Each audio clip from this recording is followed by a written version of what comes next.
राधे राधे जय जगन्नाथ समस्त को आज न्यू रेसिपी वीडियो रे। तो आज वीडियो आम बन नवा यही मसलादार परोटा एकदम सॉफ्ट एवं तुला परी नरम भितर केते सुंदर आमर मसला देखा जाउची। तो एथिर गुटिए खाइले ना मन एकदम शांति रहिबो। तो चलतु यही सुंदर रेसिपी वीडियो स्टार्ट करनवा।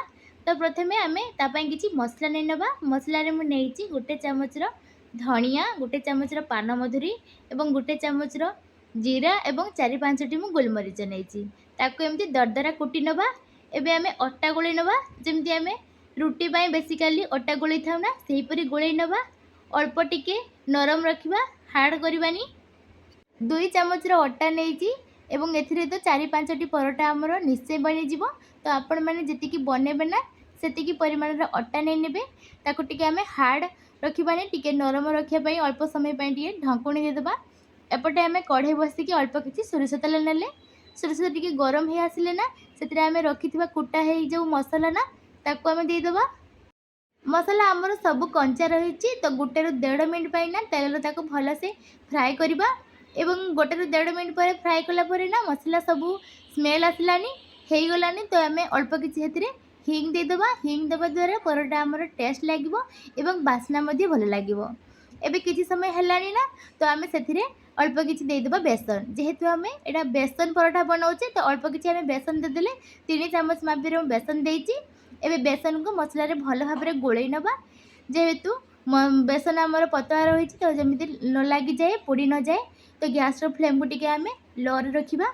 एबे देखंतु मसला रे बेसन को आम गोले सारापर ना 1 चामच मुझे लंका गुंड देती और 1 चामच हलदी देती।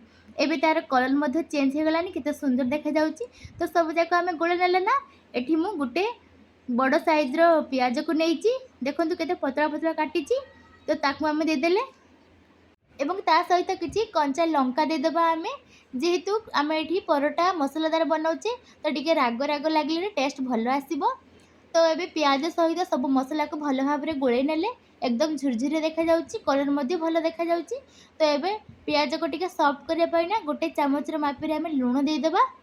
जेहेतु प्रथम आम लुण देने मसलार तो ये लुण जी लगे आम से देदेले। अटारे अल्प किसी लुण देते। तो सब जाक गोलला ना आम ए कि धनिया पत्र को देदेबा।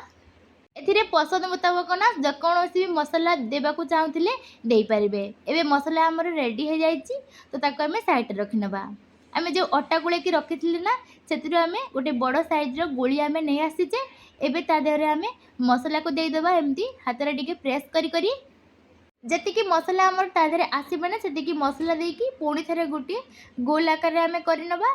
एमती चारिपटू पुणी थे अटा लेकी मसला को आम बंद करनवा और गोटे पुटुली आकार देदेबा। एबे देखंतु ऊपर को जो अटा रहिला ना आम ताको मध्य न काढ़ी ताको एमती दबाई नवा। एबे देखंतु गोटे पुटुली आकार हो गला ताको आम प्रेस करनवा।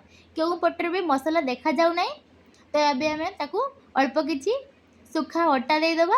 एमती हाथ रे टिके प्रेस करनवा जद्वारा कि तार भीतर जो पवन थी ना बाहर को आसीबो एवं बेलिबा समय फाटिबनी। एबे हेई गला गोटे आकार।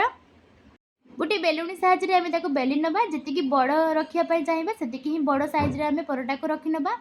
देखिपे बिल्कुल भी फाटी जाऊ नहीं परोटा। एवं जो आम तादेहरे मसला देते ना ताहा मध्य बाहर को आसुना।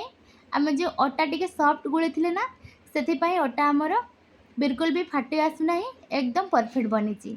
तो मुटेई रे मध्य बेसी मोटा नहीं कि बेसी पतला नहीं। यहीपरी साइज रे मु 2टा बने नहीं। गोटे छोट रही ताठार गोटे बड़ रही। तो 2टी आम बड़ साइज रे बनी, 4टी मध्य छोट छोट साइज रे बनी। तो आपण हिसाब से छोट बड़ जोटा भी चाहिए बनई पारे। एबे तावा गरम अच्छी ना आम बेली परोटा को तापर रखी नवा। तावारे परोटा को किसी समय रखिला पर ना अल्प टिके फुला आसलानी। तो एबे आम ताको उलटाई नवा। उलटेला पर देखि पारुथिबे एपट साइड रे परोटा एकदम हे आसलानी, लाली कलर हो जाइए। तो एथिरे आम अल्प किसी घी लगेदेबा। घी थाउ किंबा तेल थाउ 2टा जाक थिले जेकोसी भी गोटे लगे पारे। घी टिके देले स्मेल भल आसता है। तो ये घी भल भाव में लगेदेली। पुणी आरपट साइड रे आम उलटाई नवा। पुणी से घी अल्प अल्प कर लगेदेबा। एबे देखि पारुथिबे परोटा एकदम 2 पट साइड रे भल भाव में हो आसलानी, नरम मध्य होईची। तो ताको आम बाहर को काढ़ी नवा। एबे पुणी थे आउ गोटे परोटा को रखिनबा। एई परोटाटी से परोटाटी मध्य टिके बड़ रहिछि। देखिपारुथिबे एथिरे मसला केते सुंदर आमर देखा जाउछि। तो ताको मध्य सेहीपरि भाबरे ओलटाइकी दुई पट साइड रे आमे टिके घियो लगेदबा। एबे एई परोटा मध्य हेई गलानी। जेते भी बड़ परोटा आमे तयारी करूना काहेकि एईपरि साइज रे आमे जदि अल्प अल्प कर टिके सेंखी नबा ना बेसी भी आमर टाइट रहइबोनी परोटा एकदम सॉफ्ट रहिबो। एबे बनी जाइछि देखंतु परोटा एकदम सॉफ्ट देखा जाउछि। एईपरि भाबरे मु 6टा परोटा बने नेछि। 2टा बड़ रहिछि एवं 4टी छोट छोट रहिछि। केते सॉफ्ट मध्य मु आपण मानकु देखौछि एकदम तुळा परि लागुछि। तो एथिरे गुटिए 2टा तो खाइले आराम से भूख ही लागिबोनी। पियाज एवं बेसन रे एते सुंदर परोटा आमर बनी जाइछि। तो एथिरे कोनोसी तरकारी किबा चटनी नथिले ना आराम से आमे ताको खाई परिबा। तो मु ताको गुटे चिरिकी भी देखौछि केते सुंदर ता भितर जालीदार बनी जाइछि। तो एथिरे मु नेइछि बाइगण भर्ता करके नेइछि परोटा सहित। ए नय तो दही चटनी किबा अलगा किछि तरकारी किबा खाली मध्य खाई परिबे। हाथ में मुठेबार भी देखो केते तुला पर देखा जाउछि। तो आपण माने भी एपर निश्चय ट्राए करंतु। निश्चय भाव में यही परोटा समस्त को पसंद आसीबो। ता भितर केते मसलादार देखा जाउछि देखंतु।